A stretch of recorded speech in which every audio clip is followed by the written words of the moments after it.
Subscribe के button को दबाइए और दाएं साइड में जो बेल आइकॉन के बटन है उसे दबाकर ऑल कर दीजिए ताकि आपको सारे वीडियो और अपडेट्स समय पर मिलते रहें। चलिए दोस्तों देखते हैं क्वेश्चन नंबर 21। दोस्तों ये हमारा 1 नंबर क्वेश्चन है। निम्नलिखित में से कौन सा कारण रिवेट जोड़ में धातु की क्रैशिंग के लिए उत्तरदायी होता है। दोस्तों यहाँ पे आपको ये बताना है कि रिवेट में क्रैशिंग कब होता है, प्लेट कब फट जाती है। तो निश्चित तौर पे यहाँ ऑप्शन यदि देखेंगे आप, प्लेट की मोटाई अधिक होना, प्लेट की मोटाई कम होना, रिवेट का व्यास बहुत कम होना और ऑप्शन नंबर 4 जो है वो रिवेट का व्यास बहुत अधिक होना। दोस्तों ये अधिक जब रिवेट की व्यास जब अधिक हो जाती है तो फिर क्रैशिंग होने का संभावना सबसे ज़्यादा होता है। इसलिए ऑप्शन नंबर डी इसका बिल्कुल सही आंसर है, रिवेट का व्यास बहुत अधिक होना।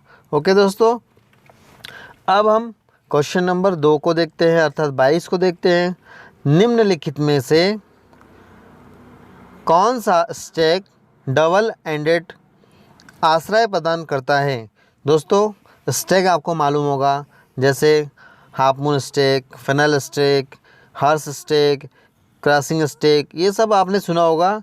ये फोर्जिंग चैप्टर में है और इसका काम किसी भी पार्ट्स को या शीट को आकार देने के लिए इसका प्रयोग किया जाता है। तो आपको यहाँ बताना है कि इसमें कौन सा स्टैक है जो 2 साइड आश्रय दे सकते हैं। देखिए मैंने आपको यहाँ बना के दिखाया, ये इसको बोलते हैं हॉर्स स्टैक। ये 2 साइड में इसको हम यूज कर सकते हैं, जॉब को रखकर आकार दे सकते हैं। तो इसका सही आंसर जो होगा वो हॉर्स स्टैक है। ठीक है दोस्तों, तो आप इसे बिल्कुल सही लगाइए, हॉर्स स्टैक में आपको 1 नंबर मिलेगा। चलिए अगला क्वेश्चन को देखते हैं, क्वेश्चन नंबर 23 को।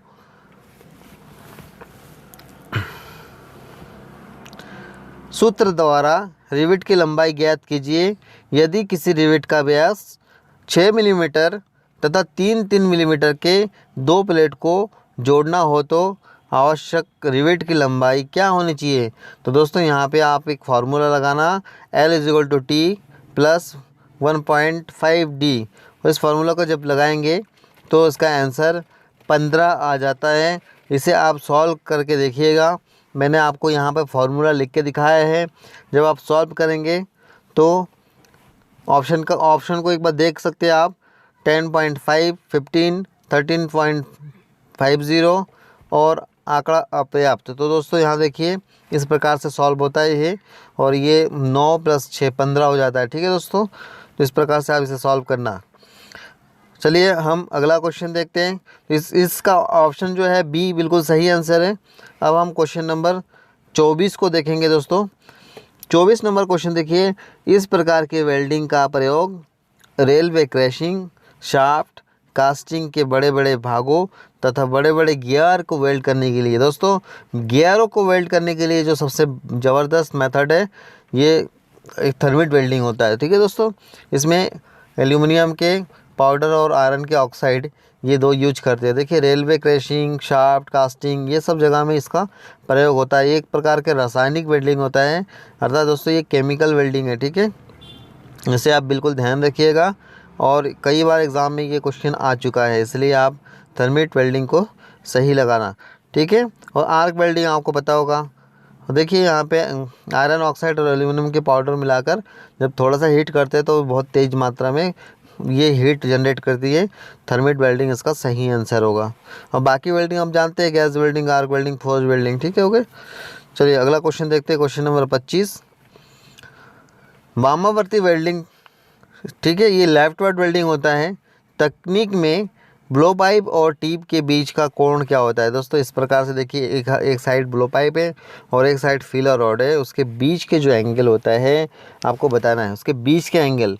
दोस्तों यहाँ आपको ध्यान रखना है, ना फीलर रॉड साइड के एंगल बताना है और ना ही आपको ब्लो पाइप साइड के, बल्कि इसके बीच के जो एंगल होते हैं ना दोनों के, वो बताना है आपको। ठीक है दोस्तों, तो यहाँ पर आपको 90 डिग्री लगाना है। इन दोनों के बीच के जो एंगल होते हैं वो 90 डिग्री। तो ऑप्शन नंबर देखिए 60, 70, 80 और 90 डिग्री। तो यहाँ अब आप लगाएंगे 90 डिग्री। ओके, चलिए अगला क्वेश्चन देखते हैं हम लोग। स्टेलाइट अर्थात कठोर स्थारण इस्पात। स्टेलाइट एक प्रकार के बहुत कठोर मेटल होता है दोस्तों, और अर्थात में बोला गया है कि कठोर स्तरण इस्पात के लिंडे वेल्डिंग तथा ज्वाला। ये लिंडे वेल्डिंग में क्या होता है दोस्तों, ये उसके ऊपर हार्ड मेटल को चढ़ाया जाता है। मेटल के ऊपर स्टेलाइट की एक परत चढ़ा जाते हैं लिंडे वेल्डिंग में, और उसमें आपको ये बताना है कि ज्वाला सफाई के लिए गैस फ्लेम का उपयोग करते हैं। कौन सा फ्लेम यहाँ आप प्रयोग करेंगे या किया जाता है, तो दोस्तों यहाँ पे देखिए ऑक्सीकृत ज्वाला, उदासीन ज्वाला और कार्बनिक ज्वाला। और डिग्री सेल्सियस में अर्थात दोस्तों यहाँ पे ऑक्सीकृत ज्वाला का टेम्परेचर 3300 और न्यूट्रल का 3200 और जो कार्बोनाइजिंग होता है वो 3100 डिग्री सेल्सियस होता है। तो दोस्तों इसका सही आंसर जो होगा वो 3100 डिग्री सेल्सियस होगा। ठीक है दोस्तों, तो आप इसके साथ बिल्कुल लगाइए। दोस्तों यदि आपको ये सब सारी चीज़ समझ में आ रहा है तो आप हमारे चैनल को सब्सक्राइब भी कर देना, और यदि आपको समझ में नहीं आ रहा है तो आप मुझे बताइए। अब डिसलाइक के साथ साथ मुझे एक बार ज़रूर बता देना कि इस कारण से मुझे समझ में नहीं आया। चलिए दोस्तों अगला क्वेश्चन देखते हैं। इस ज्वाला का उपयोग केवल पीतल के वेल्डिंग तथा जस्ते की नियंत्रित ज्वाला के लिए किया जाता है। दोस्तों यहाँ पे आपको ध्यान देना है कि पीतल किसका मिश्रण होता है, तो आप देखेंगे तांबा और जस्ता। एक बात और ध्यान रखिए, जहाँ भी जस्ता शब्द आता है, देखिए यहाँ तांबा और जस्ता दिखाया है, तो दोस्तों जहाँ भी जस्ता का प्रयोग होता है वहाँ पे इनमें से एक स्पेशल, वहाँ पर कार्बनिक ज्वाला अर्थात ऑक्सीडाइजिंग फ्लेम का प्रयोग करते हैं। कहाँ पर, जहाँ भी जिंक होता है। ठीक है दोस्तों, तो अभी इस चीज़ को ध्यान रखिए। बाकी उदासीन को न्यूट्रल फ्लेम बोला जाता है और कार्बोनाइजिंग फ्लेम को कार्बनीकृत फ्लेम बोलते हैं। ठीक है दोस्तों, तो आप इसको ए नंबर ऑप्शन के साथ जाइए और ए नंबर को सही लगाइए, आपको 1 नंबर मिलेगा। ठीक है दोस्तों, अब हम अगला क्वेश्चन को देखते हैं। Question number 28। आर्क वेल्डिंग करते समय अस्थायी आर्क के कारण किस प्रकार की आर्क बनती है? ऑप्शन नंबर ए देखिए, लंबी आर्क, छोटी आर्क, सामान्य आर्क और इनमें से कोई नहीं। तो दोस्तों यहाँ पे अस्थायी आर्क क्या होता है, तो मैं आपको बता दूं कि आर्क जो है वो 3 प्रकार के होते हैं। एक होते हैं लॉन्ग आर्क जो 5 मिलीमीटर से अधिक हो, एक होता है शॉर्ट आर्क जो कि 3 मिलीमीटर से कम हो, और एक होता है सही आर्क जो 3 मिलीमीटर या इलेक्ट्रोड के व्यास के बराबर हो। तो यहाँ पे अस्थायी आर्क लॉन्ग आर्क को कहते हैं। लॉन्ग आर्क मीन्स लंबी आर्क। जब लंबी आर्क बन जाती है तो फिर स्पैटर भी पड़ते हैं अर्थात छींटे पड़ते हैं, और ये वेल्डिंग को कमज़ोर कर देता है और अच्छी वेल्डिंग नहीं होता है। ठीक है दोस्तों, तो इसका अस्थायी आर्क किसे बोलेंगे, लंबी आर्क को। अगला क्वेश्चन देखिए अब, क्वेश्चन नंबर 29। ऑक्सीजन एसिटिलीन ऑक्सीकृत गैस ज्वाला की तापमान पारस होती है। दोस्तों ये क्वेश्चन को मैंने आपको एक बार बता चुका है, फिर भी आप एक बार इसे दोबारा से देख लीजिए। ऑक्सीजन और एसिटिलीन, ये क्या होता है, ऑक्सी एसिटिलीन। ठीक है दोस्तों, ऑक्सीकृत गैस ज्वाला अर्थात दोस्तों ऑक्सीडाइजिंग फ्लेम की तापन पारस। तो दोस्तों यहाँ पे आपको देखना है 3100, carbonizing flame 3200, neutral flame 3300, oxidizing flame और 2610, ये कोल गैस फ्लेम होता है ये। तो आपको बताना कौन सा है, ऑक्सीडाइजिंग फ्लेम के बारे में, और उसका कितना होता है 3300 डिग्री सेल्सियस। तो आप इसको कौन सा नंबर को लगाएंगे, स को लगाएंगे अर्थात सी को लगाएंगे। ठीक है दोस्तों, तो ये था हमारा 29 नंबर क्वेश्चन। अब हम देखते हैं 30 नंबर क्वेश्चन, 30 नंबर। देखिए डीसी वेल्डिंग में ध्रुवता मतलब होता है ये पोलैरिटी में परिवर्तन के कारण धातु तथा इलेक्ट्रोड के बीच ताप विभाजित होता है। दोस्तों आपने पढ़ा होगा स्ट्रेट पोलैरिटी, रिवर्स पोलैरिटी। ये क्या होता है, जब वेल्डिंग मशीन से जो धारा निकलता है उसको एक पॉजिटिव टर्मिनल होता है और एक नेगेटिव टर्मिनल होता है। तो पॉजिटिव में क्या होता है 66% करंट होता है और नेगेटिव टर्मिनल में 33%। तो डीसी वेल्डिंग में जो ध्रुव होता है उसमें आप देख रहे हैं धनात्मक में होता है 3 भाग का 2 भाग और एक भाग जो होता है वो ऋणात्मक होता है। इस प्रकार से देखिए एक वेल्डिंग मशीन है ये, इसमें 2 टर्मिनल है, एक प्लस में है और एक माइनस में है। प्लस वाला जॉब में है, मतलब 66% अभी जॉब में दिखाया गया है, माइनस में 33%। इस प्रकार से उसे बांटा गया है। ठीक है दोस्तों, तो इसका आंसर जो होगा बी होगा। 2/3 जो है वो पॉजिटिव और 1/3 जो है वो नेगेटिव। चलिए अगला क्वेश्चन देखते हैं। क्वेश्चन नंबर 31, वेल्डिंग नोजल किस धातु के बनाए जाते हैं। दोस्तों इस क्वेश्चन के बारे में मैं आपसे चर्चा करना चाहूँगा। इस क्वेश्चन को मैंने कुछ लोगों के साथ शेयर किया था और लोगों ने, अधिकतर लोगों ने उसे पीतल भी बताया था, लेकिन दोस्तों वेल्डिंग के नोजल जो होता है दोस्तों वो हमेशा तांबा का होता है। देखिए यहाँ पे मैंने आपको बताने की कोशिश किया कि कटिंग टॉर्च एक होता है और एक वेल्डिंग ब्लो पाइप होता है। तो कटिंग टॉर्च जो होते हैं उसमें जो रहता है वो पीतल का टिप होता है, और जो वेल्डिंग वाला होता है उसमें कॉपर का होता है दोस्तों। इसे आप ध्यान रखिएगा। तो इसमें कॉपर होता है, और पहचान के लिए जो कटिंग टॉर्च है उसमें लगभग 6 आपको होल दिखेंगे, जबकि ब्लो पाइप में सिंगल दिखते हैं। ठीक है दोस्तों, तो इस प्रकार से आप उससे समझ सकते हैं कि वेल्डिंग टॉर्च कौन सा है और कटिंग टॉर्च कौन सा है और वेल्डिंग ब्लो पाइप कौन सा है। तो इसका आंसर आएगा तांबा। तांबा मीन्स कॉपर। ओके, अब क्वेश्चन नंबर 32 को एक बार देख लीजिए। 32 नंबर क्वेश्चन है बॉयलर। बॉयलर ये क्या होता है दोस्तों, ये जो थर्मल पावर प्लांट होता है उसके जो पूरे एक भट्टी होते हैं उसके चारों तरफ जो पाइप लगे रहते हैं वो सब बॉयलर के अंतर्गत आते हैं, जिसके अंदर कोयला को जलाया जाता है। बॉयलर तथा उच्च दाब वाले पात्र की वेल्डिंग। उच्च दाब मतलब होता है जहाँ पर बहुत ज़्यादा प्रेशर होता है, जैसे पावर प्लांट में सेफ्टी टैंक होता है, बहुत बड़ा सेफ्टी टैंक दोस्तों, ये स्टीम को स्टोर किया जाता है वो वाला है। तो उसमें कौन सा टेस्ट किया जाता है, जो वेल्डिंग होता है उसके टेस्टिंग के लिए भंजक मतलब तोड़कर, अभंजक मतलब बिना तोड़कर, अल्ट्रासाउंड दोस्तों ये साउंड के द्वारा, और अगला होता है रेडियोग्राफिक टेस्ट। तो आपने देखा होगा ये एक्सरे टेस्ट होता है दोस्तों। सबसे बढ़िया और ज़बरदस्त टेस्टिंग जो है वो रेडियोग्राफिक टेस्ट होता है।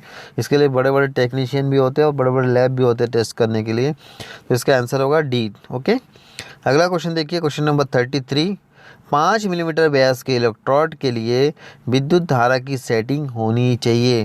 दोस्तों इस क्वेश्चन को यदि आप नहीं समझ पा रहे तो एक बार ध्यान से देखिए। रॉड, इलेक्ट्रोड जो है वो रॉड है 5 मिलीमीटर व्यास के, और उस रॉड के द्वारा आपको जॉब में वेल्डिंग करनी है। तो दोस्तों करंट हमेशा ऐसा सेट करना चाहिए कि एम्पियर करंट मतलब एम्पियर में मापा जाता है, तो करंट ऐसा सेट करना चाहिए कि रॉड भी पिघले और वेल्डिंग भी हो, अर्थात तो इस प्रकार से करंट सेट करना चाहिए। यदि आप ऐसा करंट सेट नहीं करेंगे तो क्या होता है, रॉड चिपक जाता है। तो यहाँ पे 180 से 270 एम्पियर करंट सेट करना है मशीन में। 5 मिलीमीटर का रॉड यदि आपको पिघलाना है या 5 मिलीमीटर रॉड से आपको वेल्डिंग करनी हो। ओके दोस्तों, तो आप इसको सी नंबर के साथ जाइए और बिल्कुल सही आंसर होगा आपको। इस प्रकार से यदि आपको 3 mm पिघलाना है तो 130 से लेकर 170 एम्पियर करंट्स होना चाहिए। ओके दोस्तों, अब हम क्वेश्चन नंबर 34 को देखते हैं। गैस कर्तन में इस्पात के गैस कर्तन के लिए पूर्व तापन को क्या बोलते हैं, प्री हीटिंग। ये पूर्व तापन मतलब प्री हीट करना होता है।